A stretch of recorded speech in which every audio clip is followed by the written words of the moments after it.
নমস্কার বন্ধুরা, সুধা লীলার হেসেলে আবারও একবার আপনাদের স্বাগত। আজকে আপনাদেরকে পনির দিয়ে তো নানান ধরনের পদ খেয়েছেন, এই পদটা একবার অবশ্যই ট্রাই করবেন। এটাকে বলছি আমি দই পনির।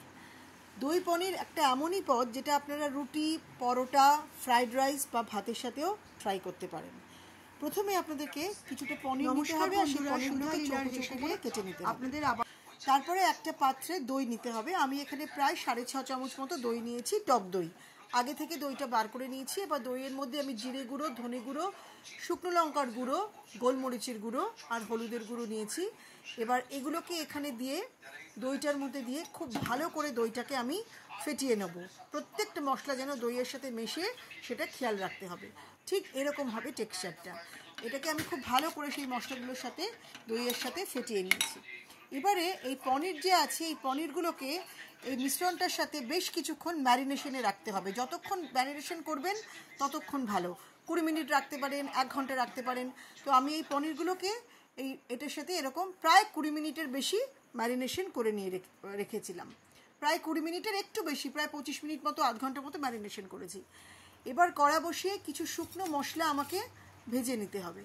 আমি এখানে শুকনো জিরে নিয়েছি, ধনে নিয়েছি, মৌরি নিয়েছি, শুকনো লঙ্কা নিয়েছি, এলাচ নিয়েছি, গোলমরিচের গুঁড়ো নিয়েছি, লবঙ্গ নিয়েছি।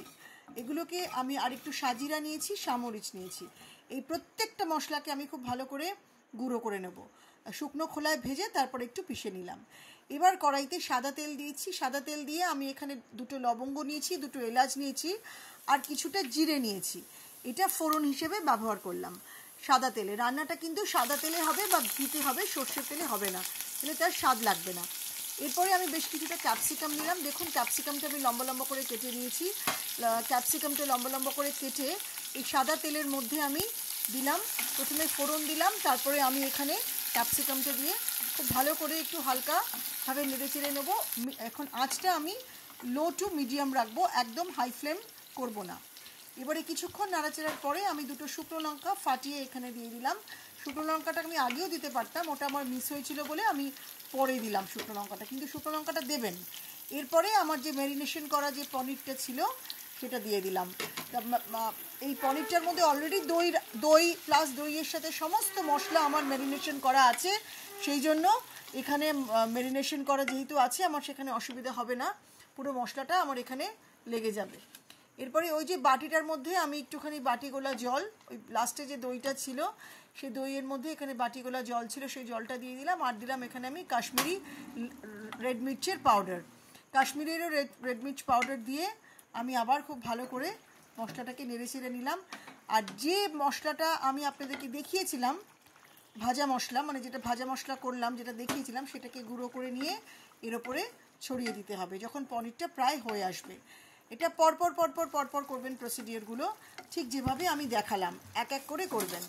এবারে এই মশলাটা দেওয়ার পর আবার নাড়াচাড়ার পর আমি এখানে নুন আর চিনি দুটো একসাথে দেবো। প্রথমে দিলাম নুন আর চিনি, ঠিক যতটা নুন দিয়েছি তার থেকে একটু বেশি চিনিটা লাগবে। নুনটা আমি 1 চামচের একটু হাফ চামচ মতো দিয়েছি।